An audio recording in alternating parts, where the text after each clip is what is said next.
가이사랴에 이달리아 군대 백부장 고넬료라는 사람이 있었습니다. 가이사랴는 어떤 곳인가? 지중해에서 가장 큰 거대 항구 도시입니다. 당시 로마 총독의 관저가 가이사랴에 있었고 또 이곳에는 로마의 주둔 군대가 있는 본거지입니다. 오늘 본문을 보면 이달리아 군대 백부장이라 이렇게 소개하고 있어요. 백부장은 우리가 일반적으로 알고 있는 것처럼 80명 또는 100명의 군인들을 휘하에 두고 있는 장교를 말합니다. 그런데 특별히 이달리아 군대라고 되어 있죠. 우리나라가 알고 있는 이탈리아입니다. 성경에서는 이걸 이제 구음으로 적다 보니까 이렇게 되어 있는데 왜 이렇게 소개하고 있는가? 그 원어에 보면 이 부대가 이제 스페이라 부대예요. 그 스페이스라는 영어가 여기서 왔는데 조력 부대입니다. 주력 부대가 아니고 로마는 식민지를 통치할 때에 이탈리아 로마에서 그 군인들을 바로 파송하지 않고요. 그 지역에 있는 그 이방인들을 징발해서 군인으로 조직을 했어요. 당시 가이사랴에는 약 6개 또는 7개의 부대가 있었습니다. 모두 한 600명에서 1000명 되는 부대인데 그 중에 5개의 부대는 이 가이사랴 지역 주변에 있는 이방인들을 징집한 용병들이고요. 딱 1개의 부대만 로마에서 직접 파송한 로마 군인으로 구성된 군인이에요. 그러니까 지금 이달리아 부대라는 것은 이 고넬료가 지휘하는 부대가 당시 가이사랴에 있는 이방인들을 모은 부대가 아니라 본토에서 직접 파송한 군대라는 것을 가리켜 주는 용어입니다. 이름을 고넬료라고 설명하고 있는데요. 이 고넬료라는 이름은 당시 매우 흔했어요. 왜냐하면 주전 81년쯤에 그 코넬리우스라는 사람이 자기가 부리고 있던 종들 10,000명을 해방시켜요. 그러니까 그 종들이 자유인이 되면서 이름도 없으니까요. 이 가문 이름을 따라서 전부 다 고넬료 사람이 됩니다. 그래서 당시에 그 로마에는 이 고넬료라는 성, 가문을 가진 사람들이 매우 많았다는 것을 알게 되는데 이건 역시도 이 고넬료라는 사람이 그 로마 사람, 이방인이라는 것을 우리에게 분명히 보여주고 있습니다. 이 사람의 직업이 백부장이죠. 군인입니다. 요즘으로 말하면 직업 군인인데요.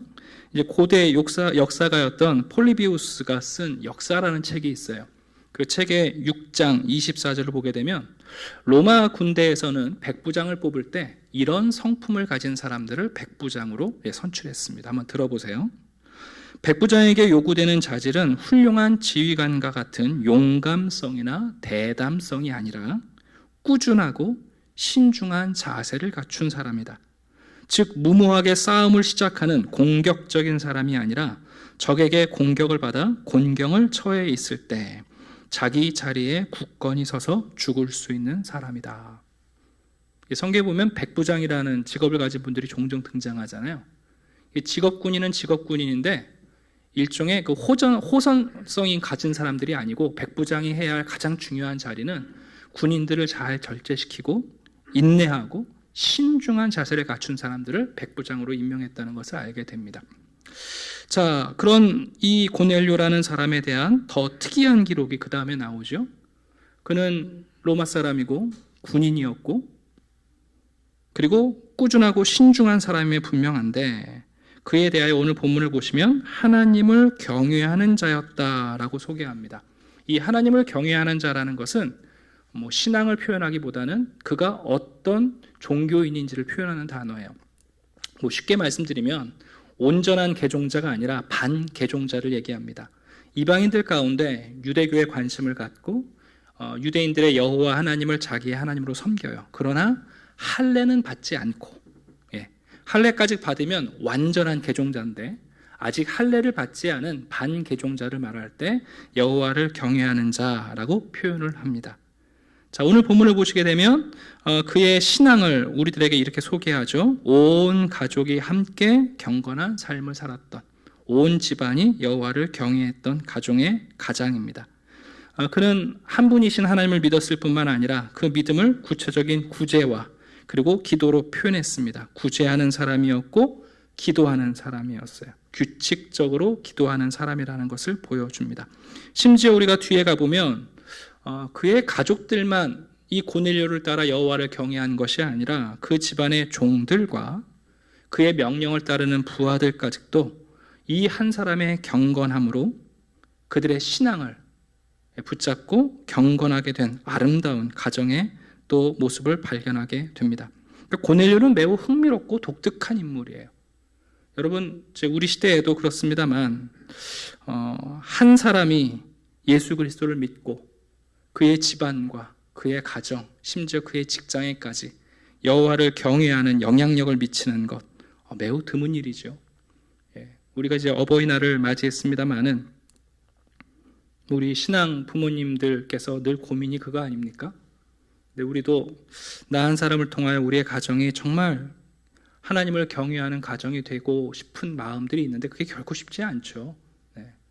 목회자인 저도 쉽지 않습니다, 여러분. 그러나 여러분, 고넬료는 그의 경건한 삶을 말이 아니라 단순한 종교가 아니라 여러분 할례만 받지 않았지 유대교인들보다 더 철저하게 여호와를 경외하고 구제하고 또 기도하면서 그의 경건한 영향력이 집안과 또 그를 따르는 모든 종들과 또 부하들에게까지 영향을 미친 사람입니다. 나중에 여러분 천사가 고넬료한테 이렇게 얘기하지 않습니까? 하나님께서 너를 기억하신 바 되었다. 여기 기억한다는 것은 기념물을 얘기해요. 한마디로 말하면 구약의 제사를 드렸을 때 하나님이 흠양하시고 받으신 사람을 얘기하는 거예요. 연락된 사람. 하나님이 기억하는 경건한 사람은 여러분 민족적 배경이 중요하지 않습니다. 고넬료는 로마 사람 아닙니까? 여러분, 하나님이 기억하는 경건한 사람은 집안 배경이 그렇게 중요하지 않습니다. 직업도 중요하지 않습니다. 종교적 배경도 중요하지 않습니다. 하나님 한 분을 경외하게 될 때 그의 삶이 여러분 그의 삶 속에서 드러납니다. 캠벨 물간 목사님은 고넬료를 향해서 이런 표현을 했어요.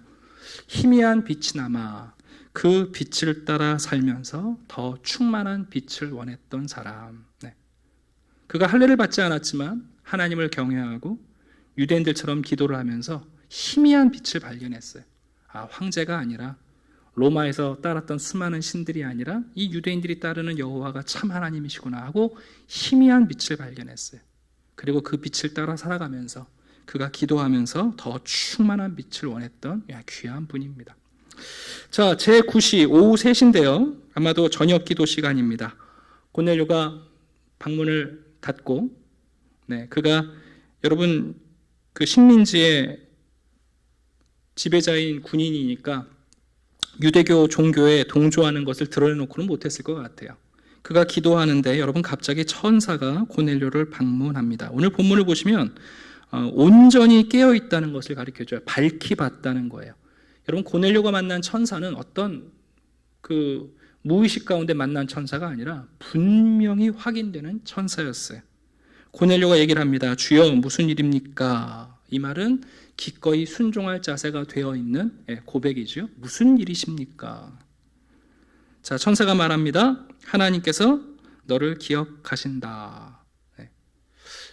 여러분, 우리 같으면 이제 겸손하게 뭘 별걸 이런 말씀을 다 이럴 수 있는데 요한복음에 보면 나다나엘을 부르실 때에 예수님과 나다나엘의 첫 번째 만남이 기록되어 있잖아요. 나다나엘이 예수님께 오면서 나사렛에 뭐 선지자가 나겠어. 그리고 오는데 예수님이 나다나엘을 보자마자 그러시잖아요. 넌 참 이스라엘 사람이다. 네 속에 간사한 게 없다. 그럴 때 나다나엘이 깜짝 놀라죠. 어떻게 저를 아십니까? 네가 무화과나무 아래서 기도할 때 내가 너를 들었다. 너를 알았다라고 말씀하세요. 어떤 면에서 고넬료 역시 그런 나다나엘처럼 간사한 마음이 없는 사람이고 그는 하나님께 어떤 기도를 드렸는지 하나님이 자신을 알고 있다는 것을 확인하게 됩니다. 자, 천사가 고넬료에게 얘기하죠. 욥바에 사람을 보내라. 그리고 시몬을 초청해라. 그리고 아주 자세하게 가르쳐 주세요. 시몬이 어디에 있는지 또 그 무두쟁이의 집이 어디 있는지 자세하게 알려주십니다. 가이사랴와 욥바는 대략 80km 정도 떨어져 있습니다. 성경 기록을 보면 다음 날 이 종과 경건한 부하가 욥바로 내려가게 되는데 약 20시간 동안에 80km를 부지런히 내려간 것 같아요. 고넬료가 이 말씀을 따라서 천사가 사라지자마자 즉시 종들과 또 부하 한 명, 경건한 부하에게 이 모든 이야기를 들려주고 너희들 빨리 욥바로 가서 베드로라는 사람을 초청해서 집에 모시고 와라 명령을 내립니다. 이 경건한 종들과 부하들이 부지런히 요바로 내려가는 동안 이제 그 이튿날 되었습니다. 우리 한번 9절 볼까요? 자, 성령께서 이번에는 베드로에게 역사하시는데 베드로가 기도하려고 지붕 옥상에 올라가서 기도를 하다가 이제 배가 고파졌어요. 그래서 그 무두쟁이 집에 있는 종에게 야, 나 배고프니까 식사 좀 갖고 올라와라. 룸 서비스를 신청한 거예요. 그리고 그 종들이 음식을 준비하는 동안 그 음식 냄새가 옥상으로 올라오고 있었겠죠. 그런데 여러분, 그때 갑자기 하늘이 열리면서 황홀한 중에 하나님께서 한 그릇을 제공하세요. 참 재밌는 표현 아닙니까? 옥상에서 베드로가 배가 고파서 그 집 종들에게 야, 나 룸서비스 음식 좀 갖다 주라 그러는데 누가 음식을 지금 제공하시는 거예요? 하나님께서 하늘을 열고 그릇에다가 음식을 제공하세요. 그리고 여러분, 거기 큰 보자기, 이것은 이제 돛을 얘기해요. 범선을 여러분 이끌어가는 큰 보자기란 글을 큰 보자기로 표현해 놨는데 그 보자기 안에 여러분 각종 짐승, 네 발 가진 짐승, 기는 것, 공중에 나는 것, 이 얘기는 부정한 동물, 유대인들이 생각할 때 또 정결한 동물을 다 담은 거예요. 모든 동물이 이 보자기에 담겨서 내려옵니다. 자, 하늘에서 소리가 들립니다. 베드로야, 잡아먹어라. 너 배고프지? 이거 다 먹어라. 그랬더니 여러분, 베드로가 깜짝 놀라서 거절하죠. 주여, 그럴 수 없습니다. 저 보자기 안에 보니까 유대인으로서 먹지 말아야 할 부정한 것들이 있는데 기어다니는 것도 있고 박쥐도 있고 제가 먹을 수 없습니다. 저 이런 거 안 먹습니다. 하고 거절을 합니다. 자, 15절 보면 하나님께서 책망의 목소리를 들려주십니다. 하나님께서 깨끗하게 하신 것을 네가 속되다 하지 말라. 정확하게 번역하면 하나님께서 깨끗하게 하셨는데 왜 네가 그것을 더럽게 하느냐 하고 책망하시는 거예요. 자, 이 말씀이 여러분 3번 이상 있었고요. 그 그릇이 하늘로 다시 올라갑니다. 자, 이 사건이 이후에 계속 이어지겠습니다만은 오늘 이 본문을 통해서 우리가 몇 가지 생각해 볼 것이 있습니다. 여러분, 예수님께서 제자들과 함께 있을 때에 이미 음식에 대하여 이런 규례를 가르쳐 주셨습니다. 이는 마음으로 들어가지 아니하고 배로 들어가 뒤로 나감이라. 이러므로 모든 음식물을 깨끗하다 할지니라. 이 본문이 왜 이렇게 중요한가? 아마도 베드로는 왜 하나님이 이 환상을 주셨는지 하나님이 설명하지 않으세요. 나중에 이제 10장 마지막 장 가서 고넬료의 집에 가서야 이 음식이 단순한 동물이 아니라 사람이라는 것을 베드로가 깨닫게 돼요. 여러분, 베드로가 비록 지금 무두장이의 집에 머물고 있습니다만은 베드로에게는 여전히 유대인으로서의 편견이 남아 있어요. 오늘 이 사건은 오순절 사건이 있은 지 대략 8, 9년쯤 지났을 때 사건이에요. 여러분, 초대교회가 성령의 충만함을 받고 사도들의 순교 정신으로 복음을 전해왔습니다만 10년이 다가도록 아직 이방인들에게 문을 열지 못하고 있어요. 여러분, 초대교회가 성령 충만했던 교회이고 목숨을 걸고 박해를 피해서 복음을 전했음에도 불구하고 10년이 되도록 이방인들에게 본격적으로 문을 열고 있지 못해요. 하나님께서 지금 고넬료에게 환상을 보여주시고 베드로에게 환상을 보여주심으로 하나님께서 원하시는 하나님의 나라가 대체 어떤 사람들로 구성되는지 강권적으로 교회의 문을 열게 하시는 거예요. 여러분, 베드로에게 요구하시는 이 부정한 동물도 먹어라 하시는 것은 어떻게 보면 유대인이 가지고 있던 의식법을 폐지하는 하나님의 요구입니다. 종종 우리가 구약에 있는 제사법 또는 음식법 이런 것들이 신약에서 우리가 더 이상 지키지 않잖아요. 그러면 야, 하나님이 변덕장인가? 예전에는 이렇게 하라고 하시고 왜 지금은 그렇게 하지 말라고 하시는가?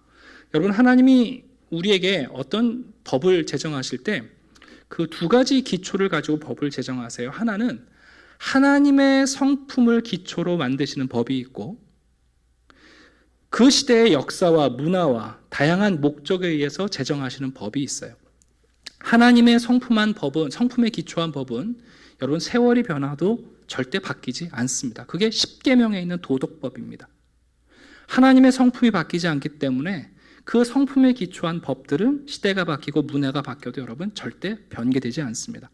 그러나 그 역사와 문화와 자연 환경에서 기인한 법과 제도는 계속해서 수정되고 개선됩니다. 더군다나 우리가 구약 성경을 읽다 보면 왜 하나님께서 이런 요구를 하셨는지 우리가 어렴풋이 힌트를 얻게 돼요. 여러분, 노아가 방주를 지어서 인류가 물로 심판할 때에 인류와 그리고 동물들을 생명을 보존하지 않습니까? 여러분, 그 방주에 정결한 동물들만 들어갔나요? 아니죠. 언뜻 생각해 보면 하나님께서 방주에 깨끗하고 정결한 동물들만 넣었을 것 같지만 아니죠. 모든 동물들을 하나님이 구속하셨다는 사실을 알게 됩니다.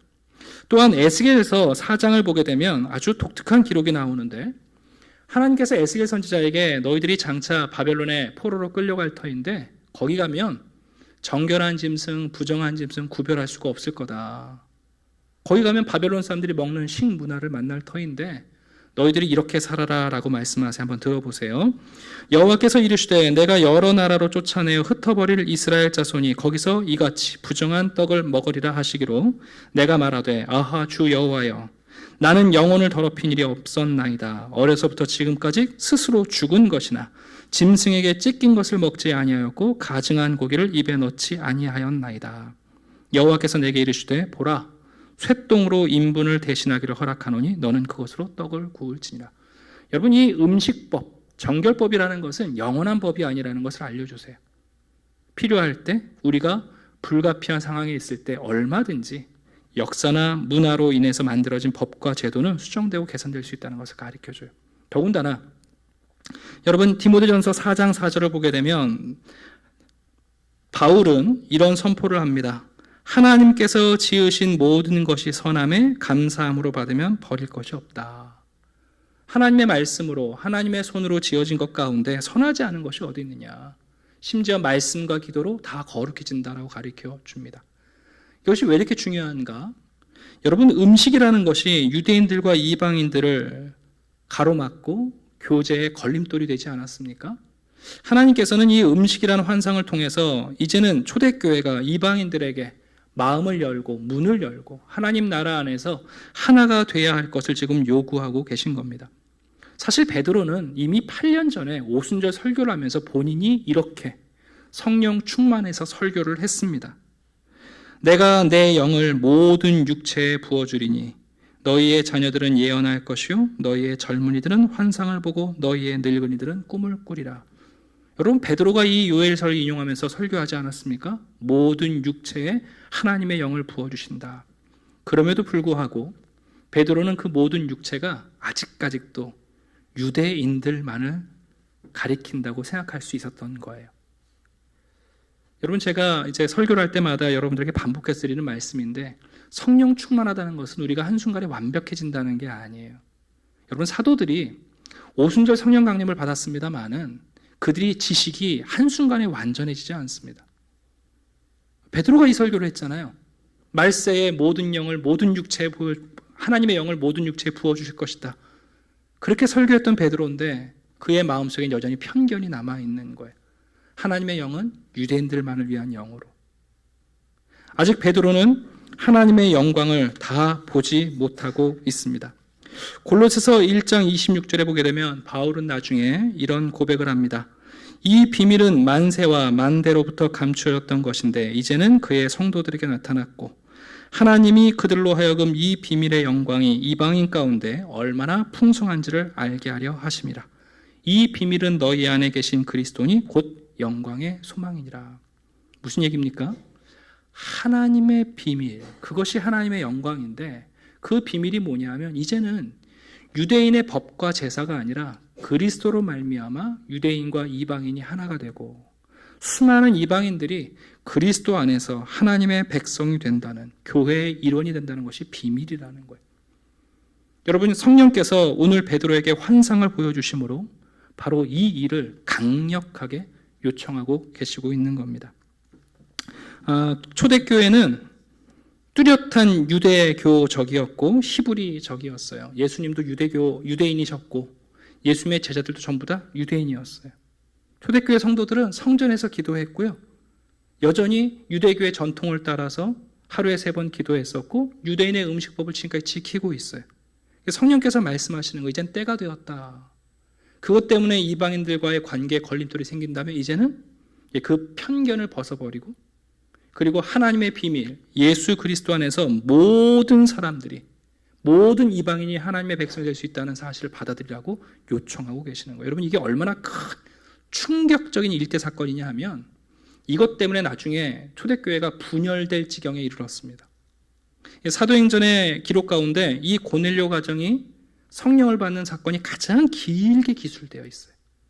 누가는 이 고넬료의 가정이 구원받는 것이야말로 성령의 하나님의 나라의 확장에 있어서 매우 중요한 순간이라는 것을 이렇게 가르쳐줘요. 이 본문을 대하는 우리 역시도 여러분 사실은 이 말씀을 매우 무겁게 들을 수 있어야 합니다. 제가 종종 말씀드립니다마는 여러분, 진짜 교회는 동물원 같은 교회거든요. 온갖 사람들이 예수 그리스도 안에서 다 하나님의 백성이 되는 교회. 여러분, 그게 하나님의 나라예요. 그게 참된 교회예요. 그런데 그러려면 우리 안에 있는 편견이 무너져야 합니다. 하나님께서 깨끗하고 하신 사람들을 우리가 부정하다고 정죄하면 안 된다는 거예요. 그래서 베드로가 나중에 고백하지 않습니까?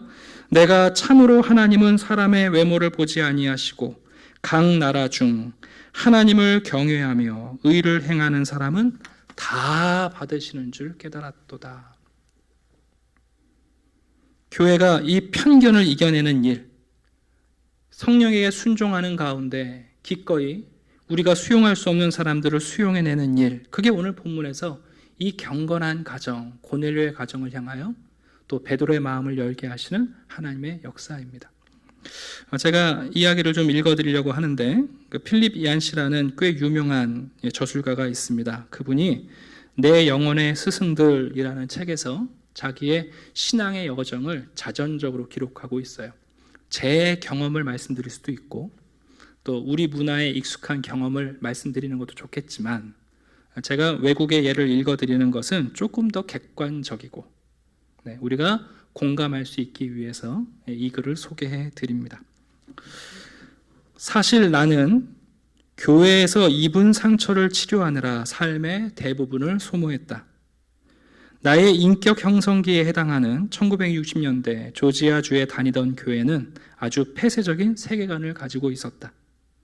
200년 남짓한 소그룹에 지나지 않았던 우리 교인들은 진리, 즉 하나님의 진리 위에 서 있다고 확실히 믿었다.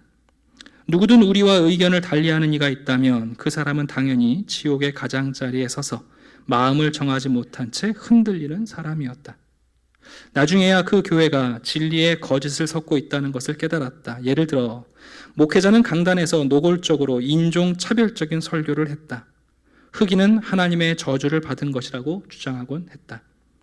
고등학교를 마친 뒤 나는 인접한 주에 있는 교단 성경대학에 들어갔다. 교수진과 직원들은 교칙 하나하나를 뒷받침할 성경적인 원리들을 찾아내느라 무진 애를 썼는데, 남학생들의 머리카락 길이라든가 여학생들의 스커트 길이 따위의 규정들은 매년 개정되었으므로 일정 수준 이상의 창의력이 필요했다. 상급생인데다가 약혼한 상태였음에도 불구하고 이제는 내 아내가 된 연인과 함께 저녁 식사를 할 시간이라곤 5시 40분부터 7시까지가 고작이었고, 한 번은 손을 잡고 가다가 적발되어 서로 쳐다보거나 대화하는 것을 2주 동안 엄금하는 벌을 받은 적도 있다. 학교 울타리 넘어 넓고 넓은 바깥 세상 곳곳에서는 다른 학생들이 베트남 전쟁을 반대하는 시위를 벌이고 시민의 권리를 외치며 사랑과 평화의 축전을 벌이기 위해 뉴욕주 우드스탁으로 몰려들었다. 그동안 우리 학교 학생들은 예정론을 마스터하고 스커트와 머리카락의 길이를 재는 일에 몰두하고 있었다. 30년 후 나는 아내와 함께 일찍 일어나 성경대학 동창회에 참석하러 갔다. 어느 여자 동창은 평생 고백하지 못하고 사랑했던 죄를 마침내 해결해버리자 관절염이 사라졌다는 간증을 들려주었다. 어떤 동창은 자석료를 깔고 자면 얼마나 좋은지 침이 마르도록 칭찬을 들어 놓았다. 몇몇 친구들은 만성 피로 증후군에 시달리고 있었으며 또 몇몇은 심각한 우울증에 빠져 있었다. 얼마 전에 10대 딸을 정신요양원에 들여보내고 참석한 부부도 있었다. 이들 가운데 아무도 건강해 보이지 않았다. 이야기를 듣고 있노라니 그들이 가엾고 불쌍하다는 생각이 들었다. 아이러니컬하게도 동창들은 자기들이 살아온 이야기를 털어놓으면서 성경대학에서 배웠던 구절을 계속 되살려내고 있었다. 하나님께서 승리하게 하셨어. 그리스도로 말미암아 무슨 일이든 할 수 있어. 모든 일에 협력하여 선을 이룬 거지. 승리의 행진을 하고 있는 중이야. 나는 분주하게 머리를 굴리며 동창회를 빠져나왔다. 상상해 보건대 친구들이 영위해 나가고 있는 눈에 보이는 삶과 그들이 덮어쓰고 있는 영적인 허울 사이에 아무 연관성이 없다고 지적하지 않았을까 싶다. 후에 나는 내가 자라난 교회를 방문하여 예배에 참석한 적이 있다. 신학적으로라면 다들 하나님을 향한 갈망을 품고 있었을지도 모른다. 그럼에도 불구하고 거기서는 균형과 건강을 찾을 수가 없었다. 보수적인 사람들 틈에 있을 때는 내가 가장 진보적인 듯한 느낌이 들 때가 적지 않았고, 진보적인 사람들과 어울리면 가장 보수적인 것 같은 생각이 드는 경우가 많았다. 종교적인 것과 영적인 현재를 어떻게 조화시켜 갈 것인가. 비록 먼 나라의 이야기입니다만 우리가 공감이 되는 것은 우리의 신앙 여정과 그리 무관하지 않은 듯 보이기 때문입니다. 우리도 베드로처럼 이미 예수 그리스도를 알고 있습니다만 우리는 아직 그리스도의 영광을 완전히 보지 못했습니다. 왜냐하면 우리 안에 다양한 편견이 있기 때문입니다. 우리가 가지고 있는 변화되지 않는 세계관이 있습니다. 저는 3년 전에 우리 교회가 전교인 수련회로 모였을 때 기독교 세계관이라는 강의를 한 적이 있습니다. 그 강의를 했던 이유는 제 자신이 오랫동안 편견에 있다가 하나님의 말씀 안에서 누렸던 자유. 여러분, 신앙이 바뀌려면 그의 문화가 바뀌는 것이 아니라 가치관이 바뀌어야 하고 그 가치관의 뿌리에 있는 편견을 읽어내는 전제에 해당되는 세계관이 바뀌지 않으면 안 됩니다. 근데 여러분, 그 세계관이라는 것은 성령께 순종할 때라야 우리가 편견을 이겨낼 수 있습니다. 오늘 본문을 보시면 여러분, 고넬료는 천사를 밝히 봤습니다. 그런데 여러분, 베드로는 어떻게 보냐면 황홀 중에 봅니다. 누가 더 분명하게 이 계시를 발견하고 있냐면 오히려 고넬료는 분명하게 보고 있고요, 베드로야말로 비몽사몽간에 보고 있는 겁니다. 오늘 이 이야기를 이렇게 비유해 드릴 수 있을 것 같습니다. 희미한 빛을 발견했지만 그 빛을 따라 살면서 더 충만한 빛을 바라는 사람과 하나님의 영광을 알고는 있지만 그 영광을 완전히 이해하지 못한 베드로가 만나는 사건입니다. 우리도 여기 어딘가에 있는 것 같습니다. 우리의 가정들, 우리 신앙인들의 모습 가운데도 희미한 빛을 발견하고 그 신앙의 길을 걸어가면서 더 충만한 빛을 발견하려는 우리의 기대감이 있습니다. 우리 가운데 이미 그리스도의 영광을 봤습니다마는 다 보지 못했습니다. 그리스도 안에서 얼마나 더 큰 하나님의 비밀과 영광이 있는지 우리 역시 이 두 사람이 만났을 때 놀라운 편견과 세계관이 깨어지고 하나님의 나라가 제대로 보여지게 됩니다. 여러분, 성령님께 순종하고 우리의 편견을 깬다는 것은 사실은 매우 불편한 일입니다. 그리고 때로는 그 요구가 거칠 수 있습니다. 그럼에도 불구하고 우리가 해야 할 일은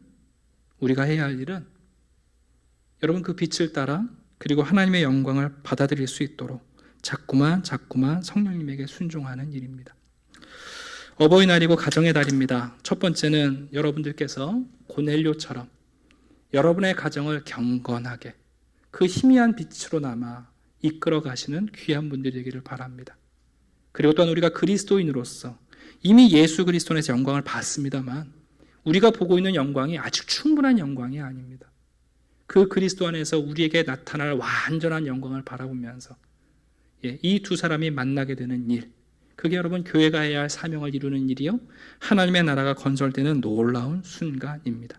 다음 주도 이어서 계속 보겠습니다만 여러분의 마음속에 이 질문과 고민을 가지고 한번 한 주간 또 이 말씀을 묵상하게 되시기를 주님의 이름으로 축원합니다. 기도하겠습니다. 아버지 하나님, 감사합니다. 고넬료처럼 예수 그리스도 안에서 희미한 빛이나마 발견하고 이방인이었던 우리 역시 그 복음을 따라 주님과 동행하고 있습니다. 베드로처럼 이미 예수 그리스도 안에서 나타난 하나님의 영광을 발견했지만 우리의 편견으로 인하여 그리스도의 영광을 충분히 보지 못하고 있습니다. 고넬료와 베드로가 성령의 강권하신 역사로 만나 하나님의 나라가 완성되며 초대교회가 드디어 이방인들에게 문을 열게 되는 것처럼 아버지 하나님, 우리에게도 우리의 삶 속에 편견이 깨어지고 우리가 붙잡고 있었던 잘못된 세계관들이 무너지게 하셔서 우리의 심령 깊은 곳에서, 우리의 생각 속에서 하나님의 나라가 성취되게 도와주시옵소서. 예수 그리스도를 믿음으로 수많은 이방인들도 하나님의 자녀가 되는, 하나님께서 깨끗하다 하신 사람들을 우리가 더럽다고 부정하지 않게 하시고, 하나님이 연락하신 사람들을 우리가 거절하지 않도록 도와주시옵소서. 하나님께서 우리를 받아 하나님께 영광을 돌리신 것처럼 우리가 서로를 받는 참된 하나님의 나라를 이뤄내게 하여 주시옵소서. 감사드리며 예수 그리스도 이름으로 기도드립니다. 아멘. 네, 교회 소식